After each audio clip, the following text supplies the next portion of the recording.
मित्रांनो, छत्रपती शिवाजी महाराजांनी 350 पेक्षा जास्त किल्ले स्वराज्यामध्ये सामील केले होते। पण दुर्दैवाने या महाराष्ट्राच्या इतिहासामध्ये जंजिरा हा असा एकमेव किल्ला आहे की तो कोणालाही जिंकता आला नाही। नमस्कार मित्रांनो, आपलं स्वागत आहे फक्त आपलातून माहिती या YouTube चॅनलवरती। आज आपण कोणालाही न जिंकता आलेला अजिंक्य जंजिरा किल्ल्याची माहिती जाणून घेणार आहोत। सुरुवातीला इथं एक बेट होतं। त्या बेटावर कोळ्यांची वस्ती होती। त्यावेळी त्या कोळ्यांना चोर लुटारू यांचा खूप त्रास होत असे।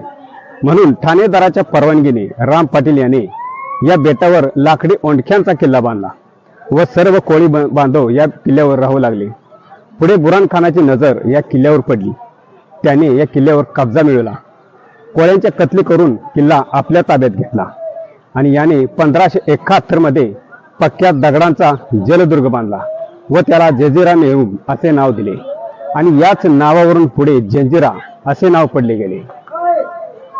छत्रपती शिवाजी महाराजांनी 6 वेळा, संभाजी महाराजांनी 2 वेळा तर पेशव्यांनी 5 वेळा असे तब्बल 13 वेळा मराठ्यांनी हा जंजिरा जिंकण्याचा प्रयत्न केला। पण मराठ्यांना अखेरपर्यंत यश मिळालंच नाही। मराठेच काय तर इंग्रजांना, मोगलांना सुद्धा या जंजिऱ्यावर सिद्धींचं वर्चस्व संपवता आलं नाही व तो अजिंक्यच राहिला। या किल्ल्याचे वैशिष्ट्य म्हणजे त्या काळातील आग ओकणाऱ्या 572 तोफा, किल्ल्याचे जबरदस्त भक्कम बांधकाम व आजूबाजूला तुफान समुद्र, यामुळे हा जंजिरा कोणाला जिंकता आला नाही। अखेर हा अजिंक्य जंजिरा 1948 ला स्वतंत्र भारतामध्ये विलीन झाला।